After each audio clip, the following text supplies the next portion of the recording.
Ladies and gentlemen, can we give a round of applause for ourselves? Indeed, a proud moment for the Kerala Management Association as we proudly host the 42nd edition of the KMA Management Convention. Now, to officially welcome each and every one of you here, we have the backbone of everything that you see here today. I'm talking of the CEO of the Kottakkal Arya Vaidyashala, welcoming on stage Mr. K. Harikumar, the convention chair. My name is Neil Gonzalez, and I'm here as your host for this morning. Before we begin today's proceedings, a word of caution for all of you. Let's avoid those unnecessary movements amongst us, and also let's put our babies to sleep. I mean your mobile phones. I'll give you a few seconds to do that. We have gathered here for the 42nd edition of the Kerala Management Association Management Convention. We know the official inauguration is in the evening, but we start off today with the KMA Young Minds.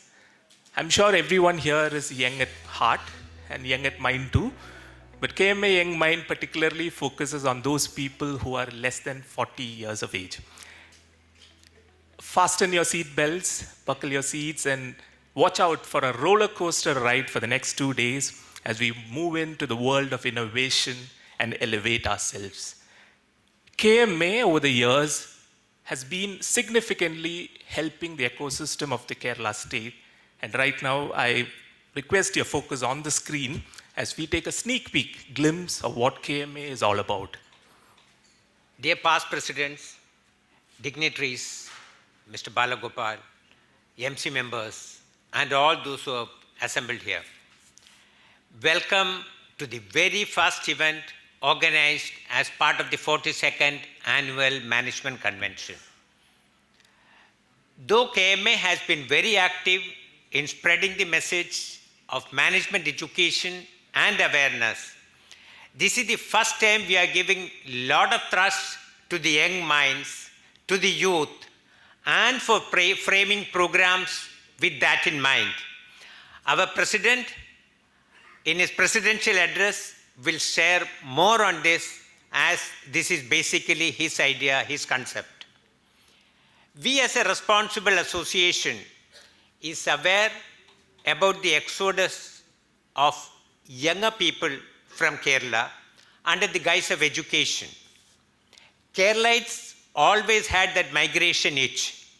Earlier it was Ceylon, then it became the Middle East, and now it is Europe.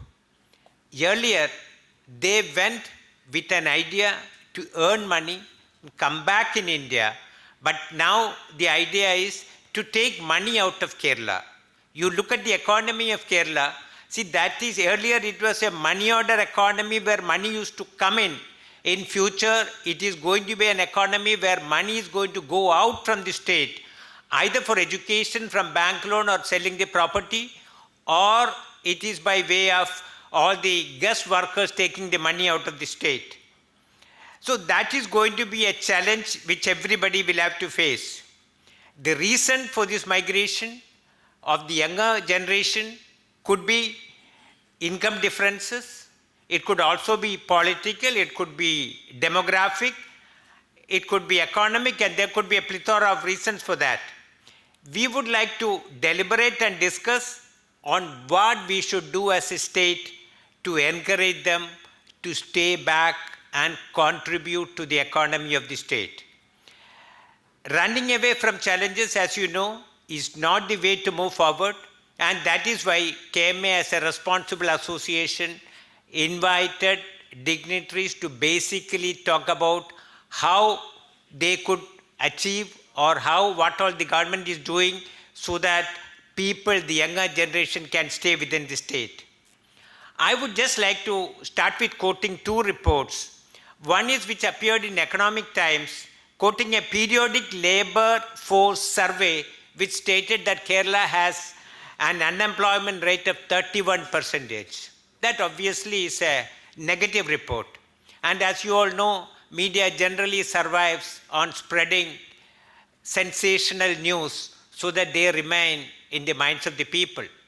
But there was another report which did not grab our eyeballs, that is basically on the Global Startup Ecosystem Report, which said that the Kerala startup ecosystem has shown a compounded annual growth rate of 254% as against a global average of 54%.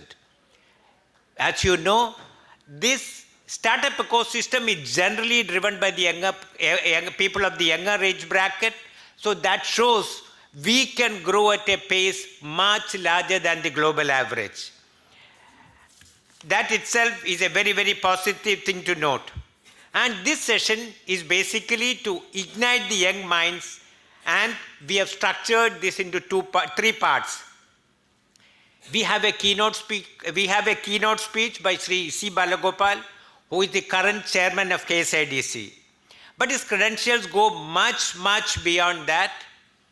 He was one person who quit IAS and started a venture of making blood bags in Kerala, and that too with a technology from Sri Chitra Institute of Medical Technology. And as you know, that was a technology which was developed in a lab, and taking it up for manufacturing can offer many, many challenges. See, I was running a company once wherein we started with an indigenous technology because that time the government never allowed foreign exchange to go out. And it took almost 15, 16 years for us to perfect the technology. That was a very big challenge. So Mr. Balagopal adopted a technology which was in the very nascent stage. He scaled it up, and today the organization which he ran is the biggest blood bag manufacturer in Asia other than in Japan. And that organization started when Kerala did not have the rank of ease of doing business, when VC funding was virtually unheard of, and I would call it perhaps as one of the startups in Kerala, one of the first startups in Kerala.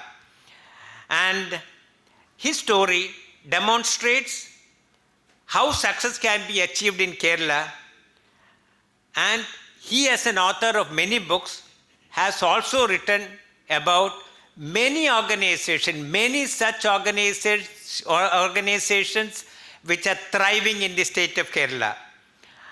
He will also talk about very many initiatives of government of Kerala in promoting business. He would also talk about how the youngsters can achieve their dreams, basically because it's all a question of dream chasing when it comes to youngsters. Everybody has a dream, and the dream of making it big. And the dreams, actually the social media and the technology available enable one you to dream. And these dreams, if youngsters cannot achieve, it's quite obvious that they will go where the dreams can be achieved. So he will talk about all these things so that youngsters can remain here, and how Kerala can become a job giver instead of a job seeker. I welcome him to this program, and I would request one of the young minds to welcome him with a bouquet of flowers.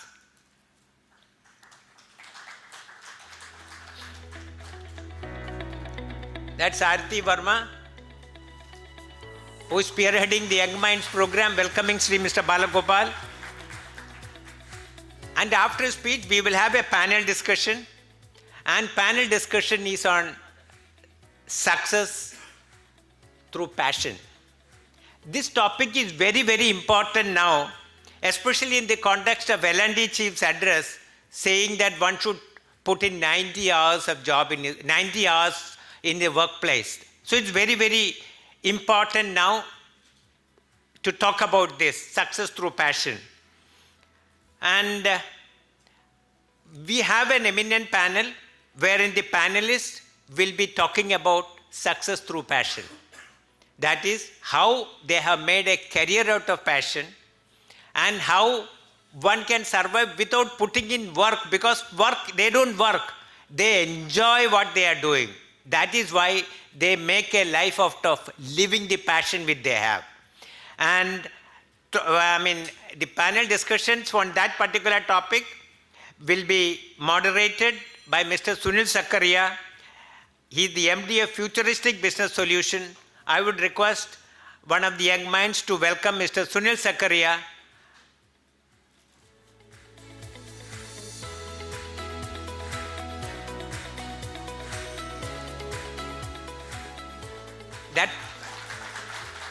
Thank you. And that panel also has Mr. Stephen Devassy, the musician and the music director. I don't think he needs an introduction. We all see him on stage at all occasions. I would request the young mind to welcome Mr. Stephen Devassy.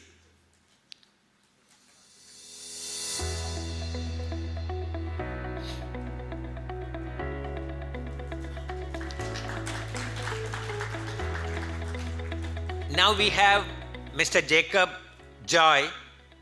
I don't know how to address him, whether as a cyclist come chocolatier or a chocolatier come cyclist. Because he is one who enjoys cycling and he enjoys chocolate making as a passion. So I would request one of the young mind to welcome Mr. Jacob Joy as well.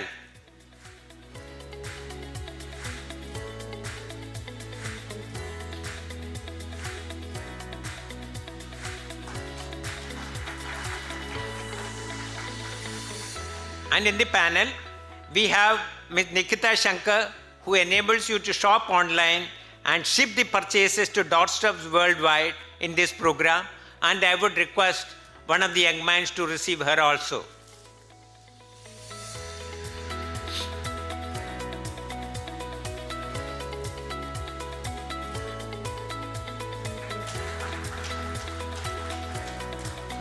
The next panel discussion is on success through innovation and logistics. And we have 3 icons from the industry to talk about it. As you know, better infrastructure is a key not only to industrial growth and tourism, but also required to meet the aspirations of the people. As I was saying, social media always talks about the amenities which are available abroad, and better amenities naturally attract people.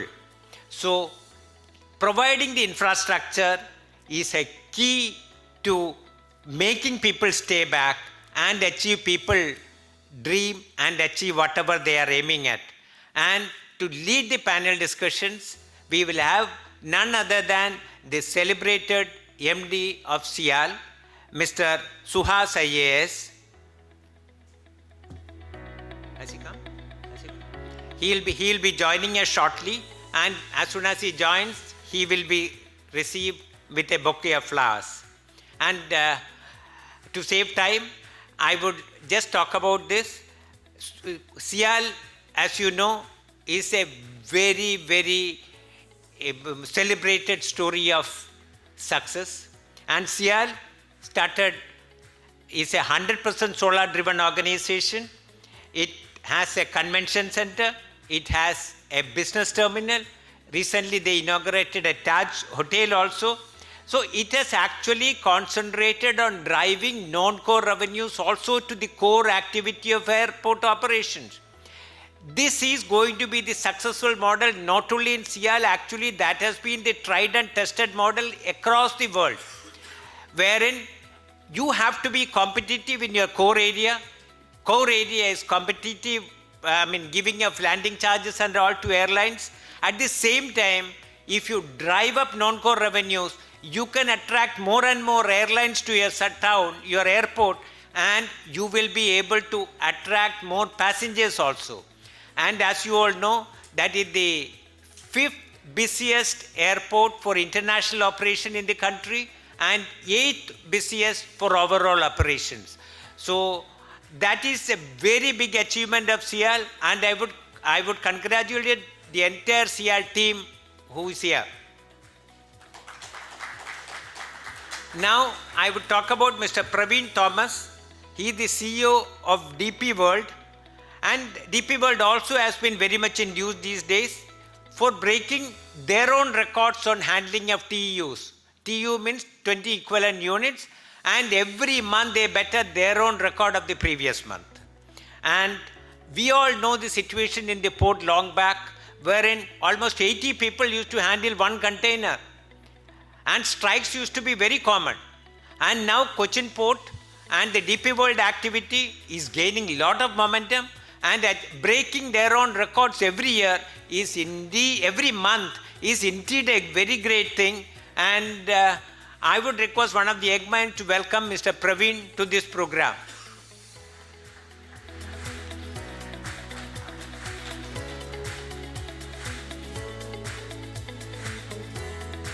And we also have Mr. Afdhel Wahab, Director in Bridgeway Holdings, Indus Motors and Central Mall. He has led 2 successful businesses in retail and tourism sector and is the founder of Indus Go, which is a rent online facility. And when we talk about innovations required in the infrastructure, we also need users of the infrastructure created. So Mr. Afdhel is one of the user of the infrastructure which is getting created, and I would request one of these young minds to receive Mr. Afdhel also.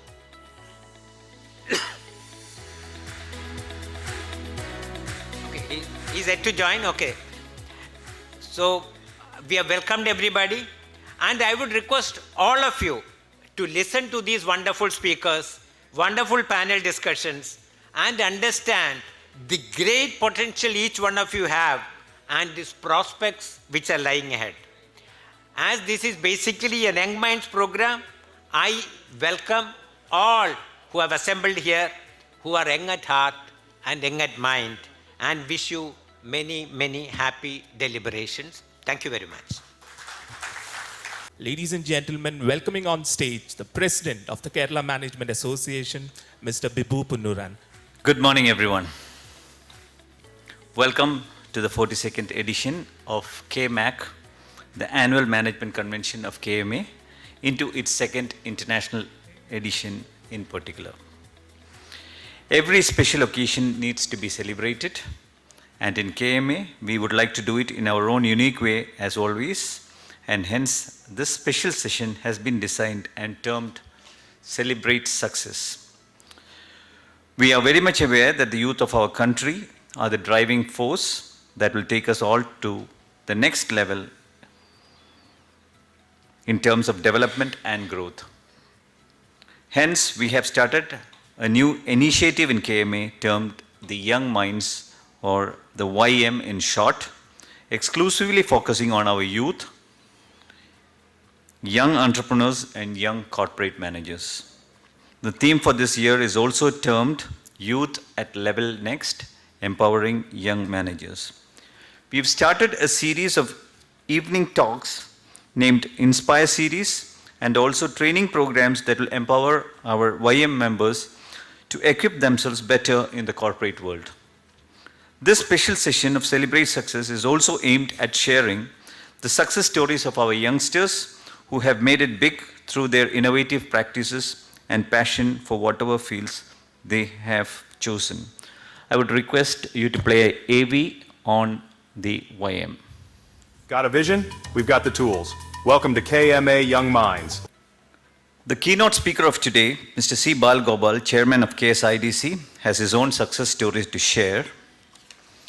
That is mostly said by our Chairman of the convention, Mr. Harikumar, but let me also repeat what he said, because he has resigned from the civil services. He started a modest company and he has built it into, I'll correct Mr. Harikumar here, the largest blood bag manufacturer in the world. That in itself is an amazing story and a motivational story. All the panelists today have such inspiring tales to tell us, both from the public sector and the private sector, both from India and abroad.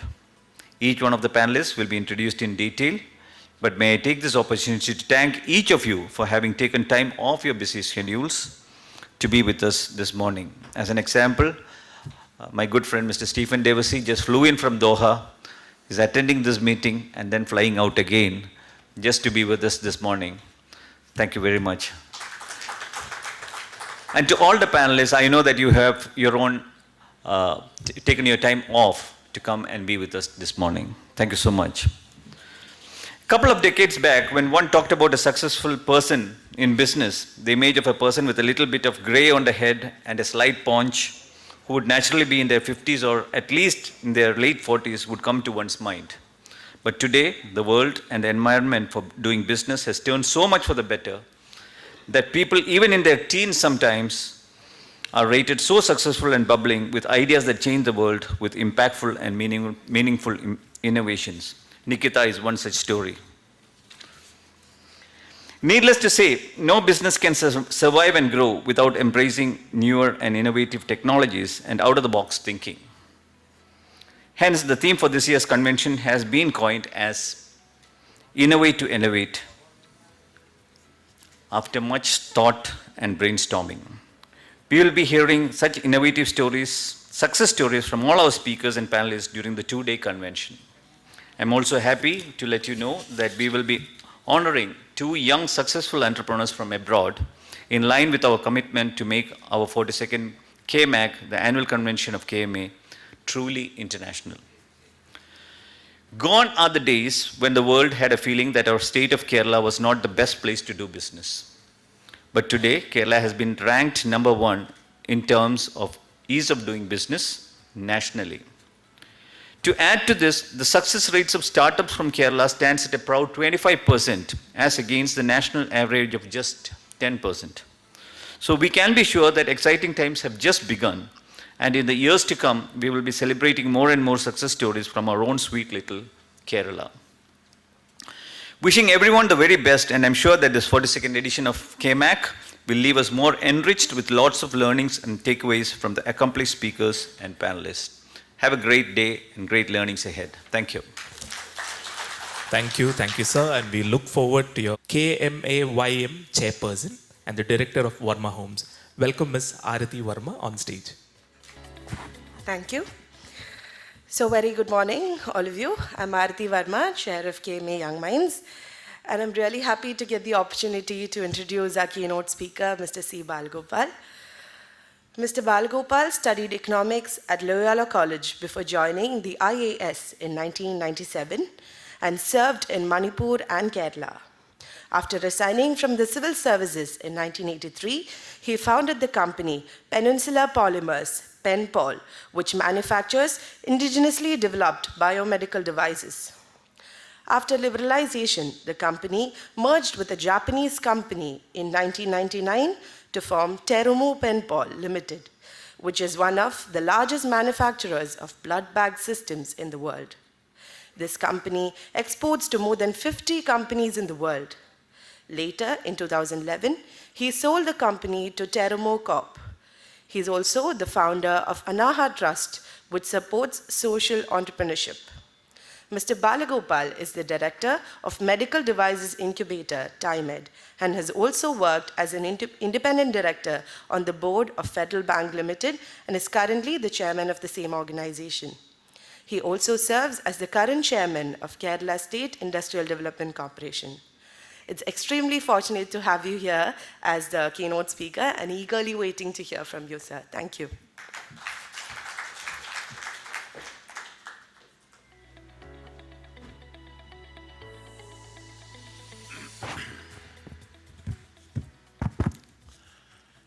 Good morning.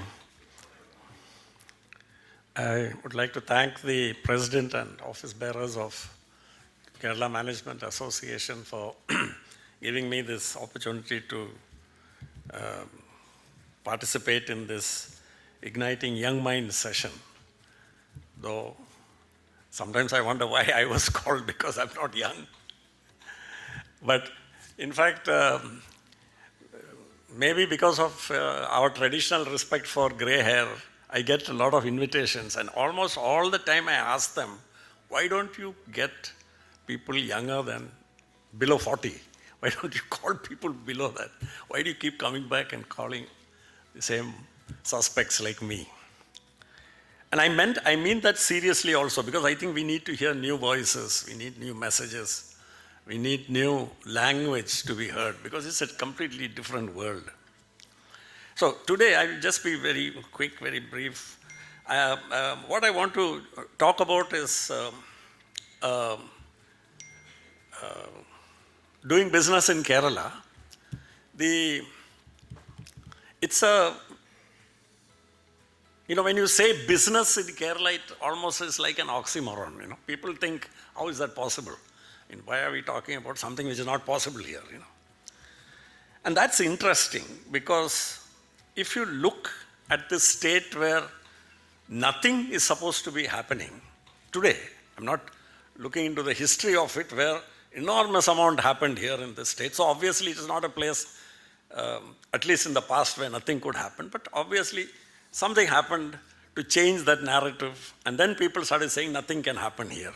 But in this state where apparently nothing happens, the first public-private partnership airport in the country was launched against the active opposition of the central government, non-cooperation of the then central government, which was not keen for a new airport at Kochi to be built up. What did the Kerala people do? Did they say, no, nothing can happen here? They got together, raised the money, formed a company and built an airport, which is today the 4th busiest international airport in India. So obviously this is not a state where nothing can happen. If we look at so many other examples, India's first technopark, and I still remember the naysayers are never silent. So it was not enough that India's first technopark was conceived and implemented by that visionary entrepreneurial electronics genius KPP Nambiar. It was not enough to do that. But people said, see, but look at Bangalore, look at Hyderabad, they have all taken the lead without looking at all the reasons why Hyderabad and why Bangalore and all took the lead. It is sufficient that you have something negative to say about Kerala. So, Technopark. Today, Technopark took time, okay? And today, if you look at this Technopark, it is today, even in terms of number of jobs created, etc., is one of the largest in the country today. It is a success story by any stretch of imagination. Only we, Malayalis, will consider the Technopark in Trivandrum and the Infopark here in Kochi not to be successes. So there is a pathology at work here. There is something else, I think, which we need to examine. What is it about the Malayali which refuses to allow him to acknowledge what he is capable of doing? And if we refuse to see our potential and our possibilities, then nothing can help us. But if we see that, nothing can stop us, okay? So, I'm not going to get into the dialogue, into the usual conversation about all, we are losing all our brains, all of them are going to tier 2, tier 3 colleges in the United States and Australia and New Zealand, and you name countries which none of us will be able to put on a map, but everybody is going to all those places. So I'm not going to get into the fact that that narrative is not supported by the data. It is purely anecdotal. I was just looking at some information which I saw yesterday. 4% of the people leaving the country for studies abroad are from Kerala. But Kerala is supposed to be the place where everybody is leaving the place, isn't it? Which is just slightly higher than the population percentage of Kerala, that's all. There was a recent study which said the top 8 states where students are leaving the country for studies abroad. Number 1 is Maharashtra, number 2 is Tamil Nadu, number 3 is Gujarat, number 4 is Telangana, all the usual suspects, all the so-called developed states where, we are always compared adversely with those states. Kerala is not even in the list of top 8. And then there will be these hardcore naysayers. One of them will say, Pashe, you have to look at, Kerala has a small population. That guy is still not giving up, there must be something negative to get out of this also. Despite the data that Kerala is not in the top 8, there must be something, some way we can hit Kerala with this piece of information. So I really don't know what to do about this particular thing. There's another, say, if we come down to things like productivity, then at least we can talk in terms of objective data. So recently, one opportunity which has come up for discussing this whole thing about worker productivity is this very unfortunate statement made by the current chairman of Larsen and Toubro, Mr. Subramaniam, that not satisfied with Mr. Narayanamurthy's statement that people should work 70 hours a week, this gentleman comes up saying they should work 90 hours a week. And he feels that they are wasting their weekends staring at their wives. I mean, it's absolute misogynist. I mean, it's a disgrace to the position which he is occupying of one of the most distinguished and respected organizations in this country. He says that. But anyway, so at least I thought, this man must understand productivity. He's heading Larsen and Toubro, for God's sake. Look at productivity figures. I was just looking at some figures yesterday in the YouTube. There was a talk. They presented some figures which show that if you take the hourly output per worker, and this is an ILO study which compared 40 countries. I don't know on the basis of what that list was chosen, but the highest in the list are Norway, Finland, and Switzerland, and a few countries like that, where the figure is above $85 an hour is the output, value of output per worker. And then you come down that list, and right at the bottom, there are 40 only. Around 38 is India, keeping company with Bolivia and strange, Bolivia and Nicaragua.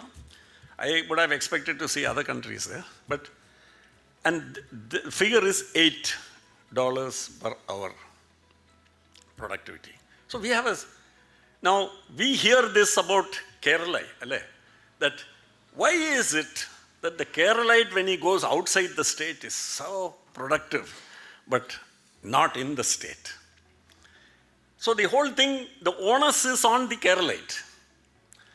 So I just asked this question, how come the Indian worker goes from India to Finland and the productivity goes up to $80 per hour? The same Indian worker? So what is there about that environment there that makes this worker who was producing only $8 output here in India produce $80 output there? So is it something connected to something else other than the natural brains and the two, or do they have 10 hands or something like Ravana in Finland? No. So there's something about an enabling ecosystem where organizations, managements, and country administrations must all work together to create a productive environment which enables worker output to go up.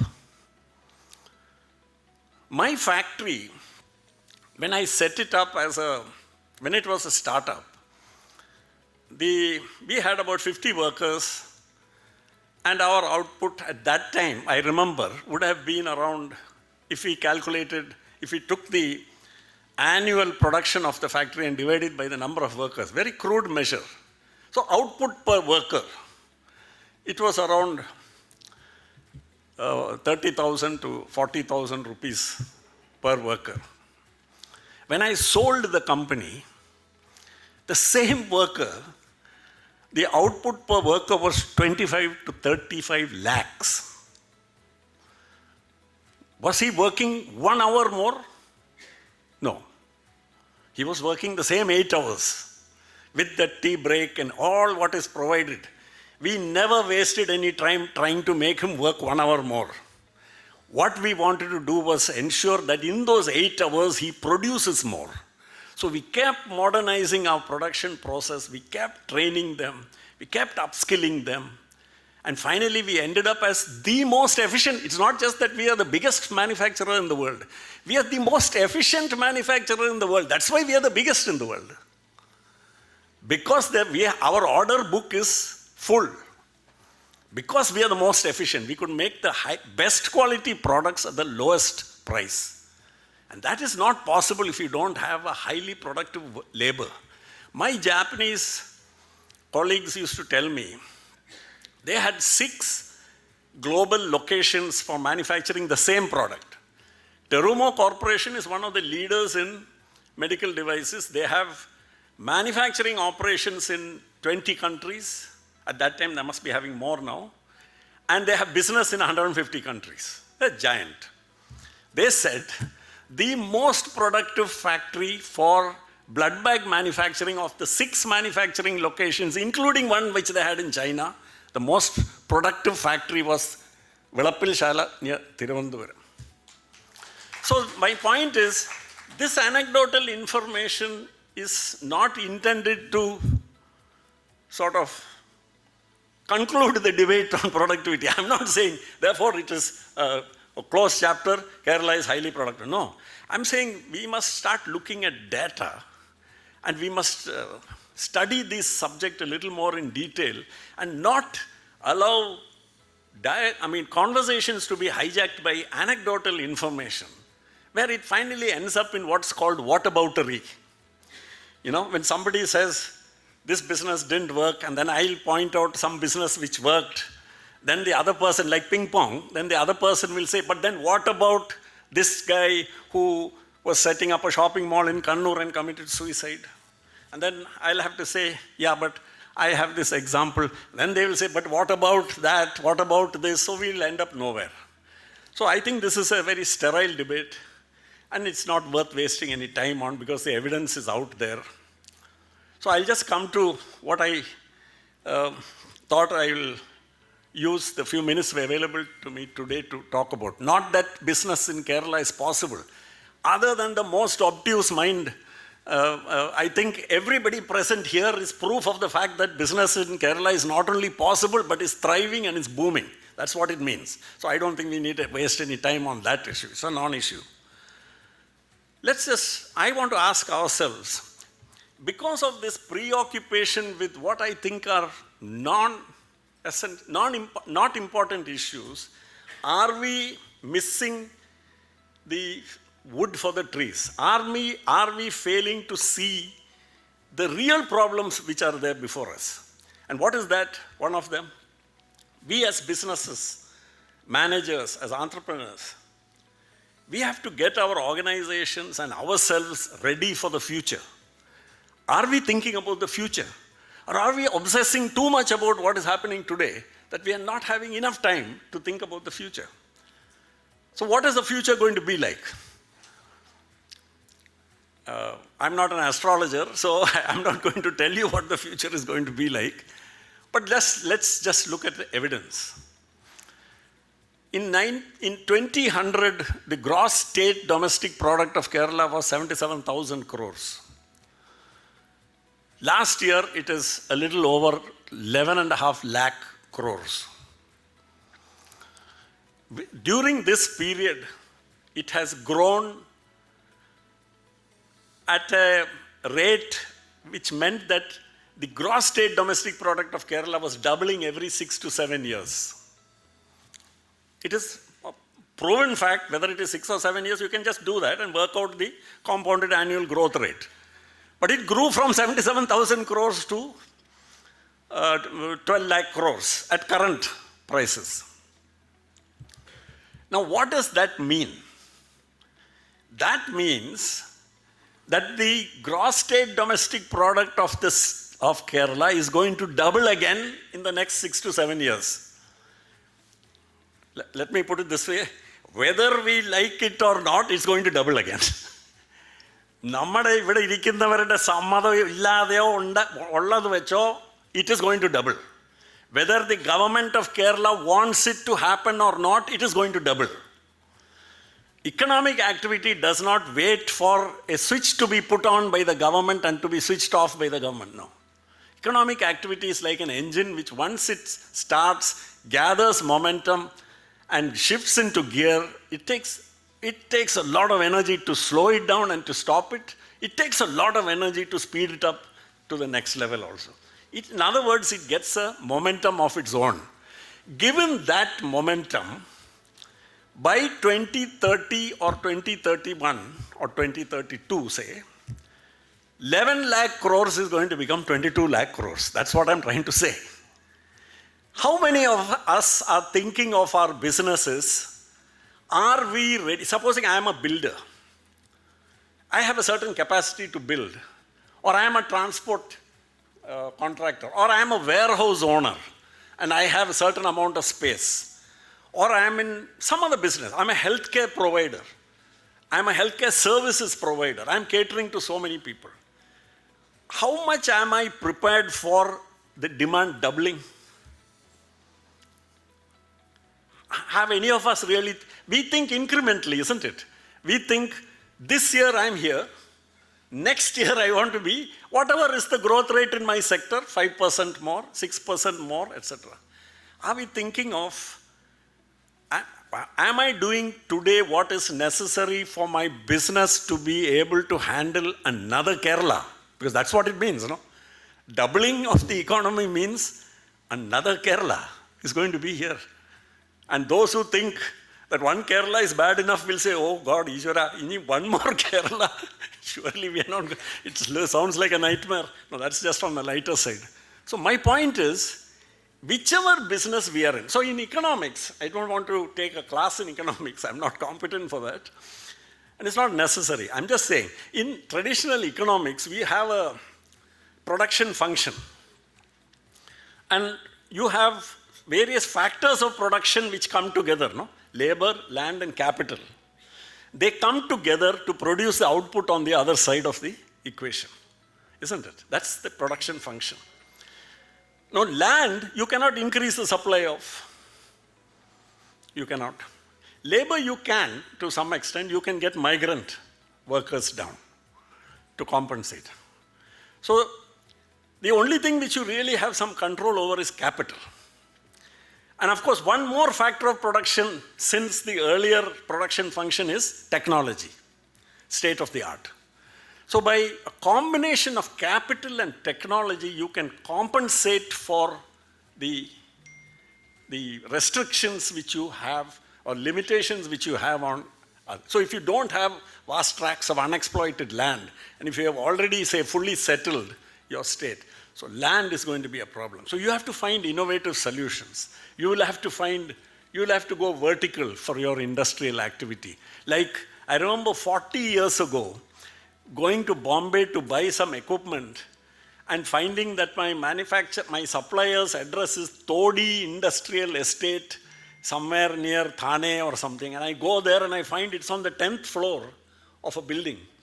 This, this manufacturer with lathes and electronic equipment and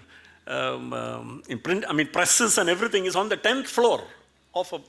Now, we still here are acting as if land is available. The only signal that land is not available for us is high price, but not the way we use the land. If you want to find out people how to use land where land is scarce, go to Taiwan, go to Japan, go to South Korea. Those places know land cannot be produced. Land is a severely limited resource. So we have to learn how to do that. So as organizations, are we thinking about optimizing our use of land? Even our urban settlement, we make a big virtue out of independent bungalows. I mean, it's a great thing if you can afford it. But can the community afford it? You need more high-density housing so that you can have some public spaces open for children to go and play. If you have the entire surface area covered by this American model of suburbia, where are the kids going to play? Where are we going to have recreation? Etc. So I think there are choices before us and we need to. So this is what I mean by saying, are we thinking about the future? Are we getting future ready? So let's not waste our time on many issues which in my opinion are very trivial issues. And let's really look at what are going to be the really serious issues. I am not also, in closing I would say, not unduly worried about the education scene here. We think, any problem we think of, we think it is special to Kerala. We think nowhere else in the world have they encountered this problem. This is peculiar to Kerala. Any problem you pick up, you will find. So migration, to use a phrase made famous by Indira Gandhi in an unfortunate context many years ago, migration is a agola pradivasam. It is nothing special about Kerala. The Chinese were the biggest migrants. till very recently. Now Chinese migration has dropped off. Why? Because China is getting economically developed, industrially developed. There are far more jobs available for technically qualified people in China than in the countries which they used to migrate to. India is not yet there, but that is going to happen. Economic development will happen. It is not ആരുടെ അനുവാദത്തിന് വേണ്ടി കാത്തിരിക്കുന്ന ഒരു കാര്യമല്ല വികസനം. It will happen. The people want it, so it will happen. So, as economic development happens, you will find this drive, the push factor for migration comes down, while the pull factor continues to remain because those are affluent countries, the incomes are higher, etc. But now, I think most of us are reading the media, reading the press. What's happening? Almost all these target countries are countries which technically are already in recession. A recession is defined as 2 successive quarters of negative growth. Most of them already qualify for that. And the remaining, those few economies remaining standing, the administrations are competing with each other for erecting tariff barriers, which used to be the criticism which was held against India. When India used to put protective tariffs, we used to be ridiculed by Western economists those days. And now look who is planning 100% import duty on Chinese EVs. Not India yet. I hope we don't follow the rest of the West like this, because also there are interesting studies which prove that tariffs never work. They don't achieve what they're supposed to achieve. Tariffs were supposed to inhibit China's growth. A report has just recently come from the IMF and which was released by the Chinese government also, their official statistics, which showed that in the year just ended, their current account trading surplus has reached $1 trillion. It's a record after all these tariff barriers, etc.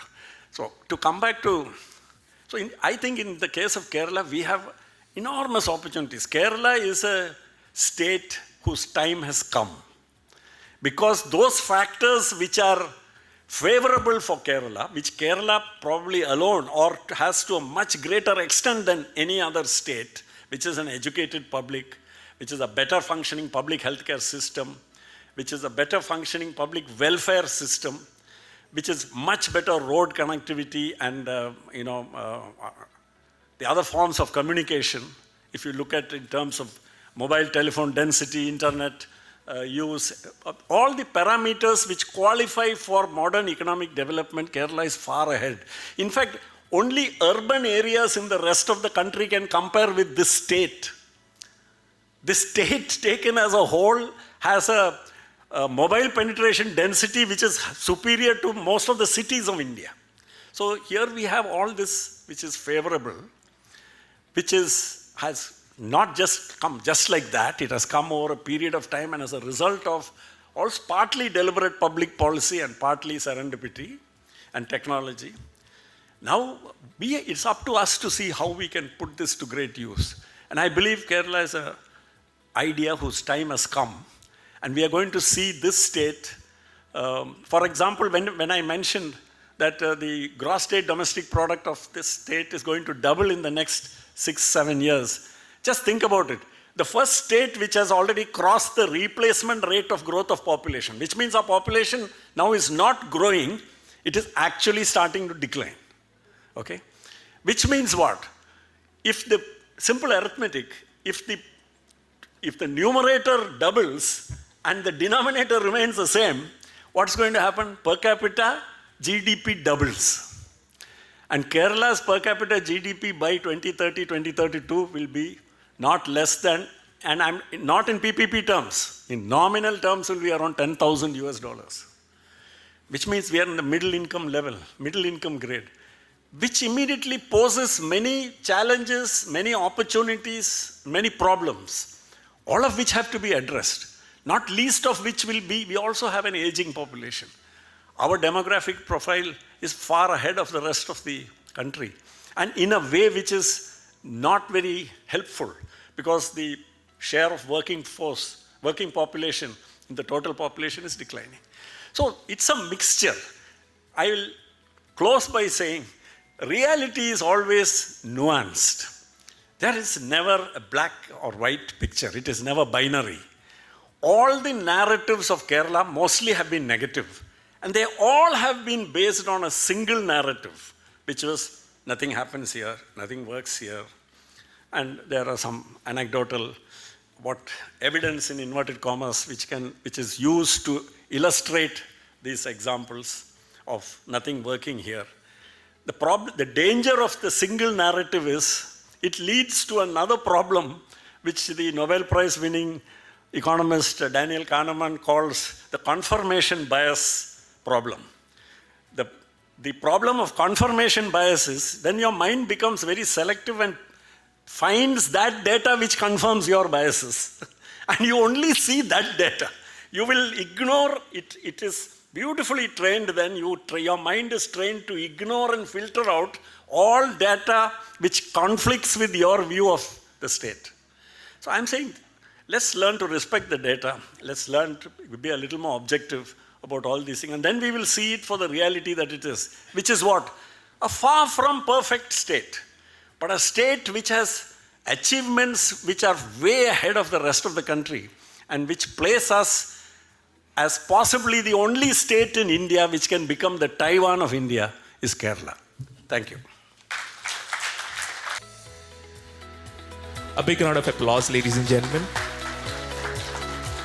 And thank you, sir, for making us all feel very proud. Thank you for showcasing Kerala as a truly investment destination. We shall also pause for a group photo.